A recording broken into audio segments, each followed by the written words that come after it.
কক্সবাজারে সম্মিলিত ছাত্র জনতার যে আজকে সম্মিলিত আয়োজন আপনারা দেখতেই পেয়েছেন, যে যারা একাত্তর বিরোধী, একাত্তরকে অস্বীকার যারা করছেন তাদের বিরুদ্ধে আমরা সবসময় যে ঐক্যবদ্ধ আছি।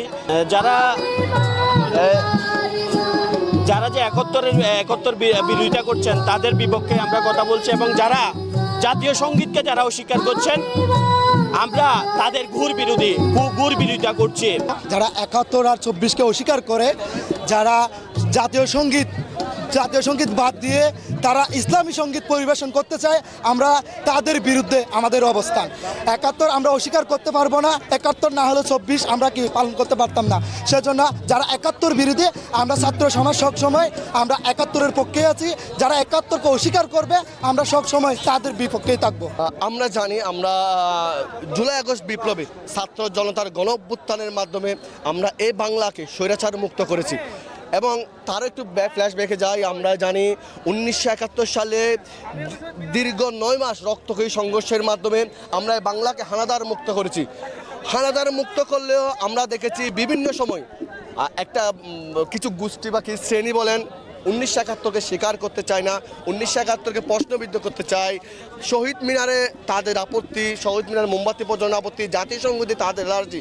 আমরা আজকের এই সবার সম্মিলিত কণ্ঠে আমার সোনার বাংলা আমি তোমায় ভালোবাসি বলে যে আমরা জাতীয় সঙ্গীত পরিবেশন করেছি, আমরা এখান থেকে স্পষ্ট বার্তা দিতে চাই, এই দেশ ছাত্র, শ্রমিক, জনতা, মেহনতি মানুষ সবার এই দেশ বাংলাদেশ। এই দেশ রক্তক্ষয়ী সংঘর্ষের মাধ্যমে অর্জিত বাংলাদেশ। ৭১ আমাদের চেতনা, ৭১ আমাদের চেতনা। আমরা ৭১কে ধারণ করে ২৪-এর স্পিরিটকে লালন করে আমরা এই দেশকে এগিয়ে নিয়ে যেতে চাই, এবং সেই সাথে সাথে একটাই মেসেজ দিতে চাই, আমরা কোনোভাবেই ১৯৭১ সালের রাজাকারের যে উত্তরসূরিদের আমরা কোনোভাবে বাংলায় মাথা উঁচু করে দাঁড়িয়ে দেবো না। আমরা আমাদের ৭১-এর চেতনাকে কখনোই বলতে দিব না। যারা ৭১কে মানে না, যারা ২৪কে মানে না, যারাই রাজাকার তারাই আমাদের তখন জাতীয় সঙ্গীতে বাধা দেয়। তবেও আমাদের ছাত্র জনতা এই বাধা উপেক্ষা করে আমাদের জাতীয় সঙ্গীত চালিয়ে যায়। সেই প্রেক্ষিতে এর পরের দিন আমাদের ঢাকা সহ বিভিন্ন জায়গায় জাতীয় সঙ্গীতের সমবেত কণ্ঠে একত্রিত হয়ে সবাই জাতীয় সঙ্গীত গেয়েছে। সেই সুবাদে আজকে আমাদের কক্সবাজারেও আমরা সমবেত কণ্ঠে জাতীয় সঙ্গীত গেয়ে প্রতিবাদ জানিয়েছি। এখান থেকে আমরা কোনো ৭১-এর দালাল বা ২৪-এর দালাল এসবের জায়গা বাংলাদেশে হবে না। আমাদের আজকের যে আলোক প্রজ্বলনের মাধ্যমে শহীদ মিনারে আমরা যে প্রতিবাদ জানিয়েছি, এটার মূলত ব্যাপার হচ্ছে ৭১-এর মুক্তিযুদ্ধের বিপক্ষের যে শক্তি ছিল এই শক্তি আবার মাথাছাড়া দিতে চাচ্ছে, এবং ২৪-এ যে অপশক্তি এই মোকাবেলা করেছি, আমরা ফ্যাসিস্টকে বিতাড়িত করেছি, তারা আবার মাথাছাড়া দিতে চাচ্ছে।